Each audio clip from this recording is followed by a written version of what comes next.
Hai Sobat Desa semua, seperti yang kita ketahui bahwa Menteri Desa, Pembangunan Daerah Tertinggal dan Transmigrasi Mendes PDTT Abdul Halim Iskandar mengatakan besaran nilai DD untuk tahun 2021 telah ditetapkan, yaitu sebesar 72 triliun rupiah.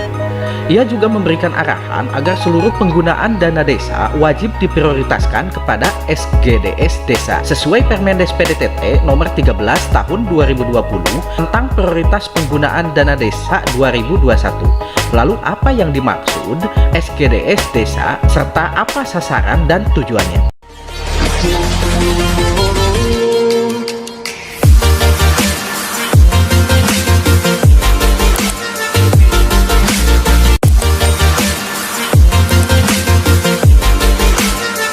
SGDS Desa merupakan rol pembangunan berkelanjutan yang akan masuk dalam program prioritas penggunaan dana desa tahun 2021. SGDS sebenarnya sudah tidak asing lagi di telinga kita. Terhitung sejak 2012, saya telah mendengar istilah ini saat diadakannya Konferensi Perserikatan Bangsa-Bangsa di Rio de Janeiro, menggantikan program MDGs atau Millennium Development Goal yang sebelumnya telah disusun di tahun 2020. Ada sejumlah isu universal yang diangkat MDGs sebelum akhirnya resmi digantikan menjadi SGDS. Isu itu antara lain seputar penanggulangan kelaparan yang ekstrim, mencegah penyakit mematikan, dan memperluas pendidikan bagi anak di atas prioritas pembangunan lainnya.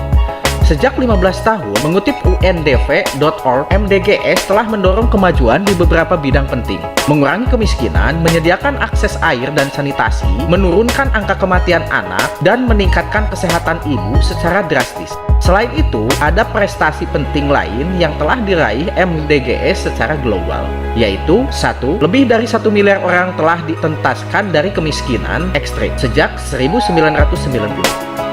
2. Kematian anak turun lebih dari setengah sejak tahun 1990.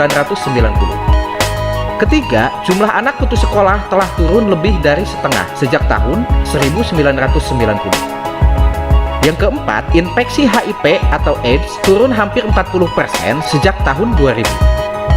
Bertopang pada pengalaman dan dengan semakin kompleksnya permasalahan yang tengah dihadapi oleh dunia, terutama mengenai ancaman perubahan iklim, kesetaraan gender atau kesehatan, pemberantasan kemiskinan, dan mendorong perdamaian guna masyarakat yang inklusif, maka disepakatilah SDGs yang di COP21 Paris Climate Conference pada tahun 2015 dan bertepatan dengan kesepakatan bersejarah lainnya. Baru setelahnya, di tahun 2017, dengan lahirnya Peraturan Presiden Nomor 59 Tahun 2017 tentang pelaksanaan pencapaian Tujuan Pembangunan Nasional Berkelanjutan atau SDGs Nasional. SDGs baru diterapkan secara nasional. Artinya, jika Menteri Desa, Pembangunan Daerah Tertinggal dan Transmigrasi Abdul Halim Iskandar ingin merumuskan dan memasukkannya ke dalam Permen Desa yang mengatur prioritas penggunaan dana desa 2021, maka role model pembangunan berkelanjutan ini baru kali pertama diterapkan di desa, bahkan dunia. Lalu apa itu SDGs Desa?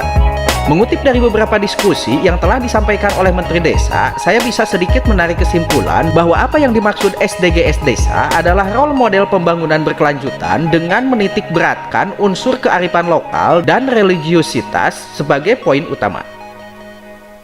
Selanjutnya, apa sasaran dan tujuan SDGs Desa?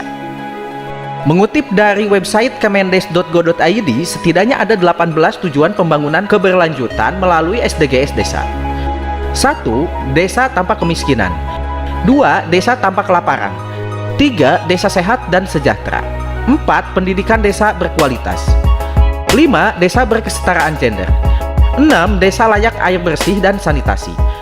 7. Desa yang berenergi bersih dan terbarukan. 8. Pekerjaan dan pertumbuhan ekonomi desa. 9. Inovasi dan infrastruktur desa. 10. Desa tanpa kesenjangan. 11. Kawasan pemukiman desa berkelanjutan. 12. Konsumsi dan produksi desa yang sadar lingkungan. 13. Pengendalian dan perubahan iklim oleh desa. 14. Ekosistem laut desa. 15. Ekosistem daratan desa. 16. Desa damai dan berkeadilan. 17. Kemitraan untuk pembangunan desa. 18. Kelembagaan desa dinamis dan budaya desa adaptif. Namun, bila merujuk pada website undp.org, setidaknya ada 17 sasaran yang perlu dicapai dari program SDGs. 1. Mengakhiri kemiskinan dalam segala bentuk dimanapun. 2. Mengakhiri kelaparan dan mencapai ketahanan pangan dan meningkatkan gizi serta mempromosikan pertanian berkelanjutan. 3. Menjamin hidup sehat dan meningkatkan kesejahteraan untuk semua usia.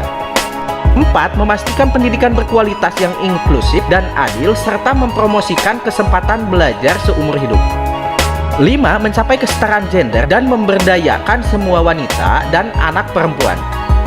6. Memastikan ketersediaan dan pengelolaan air serta sanitasi yang berkelanjutan untuk semua. 7. Memastikan akses energi yang terjangkau, andal, berkelanjutan, dan modern untuk semua. 8. Mendorong pertumbuhan ekonomi yang berkelanjutan, inklusif dan berkelanjutan lapangan kerja penuh dan produktif, serta pekerjaan yang layak untuk semua. 9. Membangun infrastruktur yang tahan banting, mendorong industrialisasi yang inklusif dan keberlanjutan, serta mendorong inovasi. 10. Mengurangi ketimpangan di dalam dan antar negara. 11. Menjadikan kota dan pemukiman aman, tangguh, inklusif, dan berkelanjutan. 12. Memastikan pola konsumsi dan produksi yang berkelanjutan. 13. Mengambil tindakan segera untuk memerangi perubahan iklim dan dampaknya. 14. Melestarikan dan secara berkelanjutan menggunakan samudra, laut, dan sumber daya laut untuk pembangunan berkelanjutan.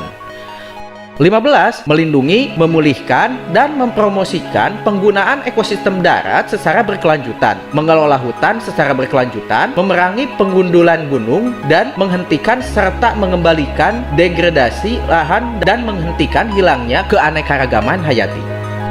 16. Mempromosikan masyarakat yang damai dan inklusif untuk pembangunan berkelanjutan, memberikan akses keadilan bagi semua, dan pembangunan lembaga yang efektif, akuntabel, dan inklusif di semua tingkatan.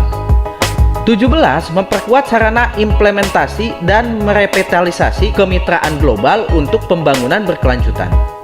Dengan adanya pembangunan terfokus berdasarkan SDGs desa, maka diharapkan mampu adanya output, yaitu 1. Adanya arah perencanaan pembangunan desa berbasis kondisi faktual di desa tersebut.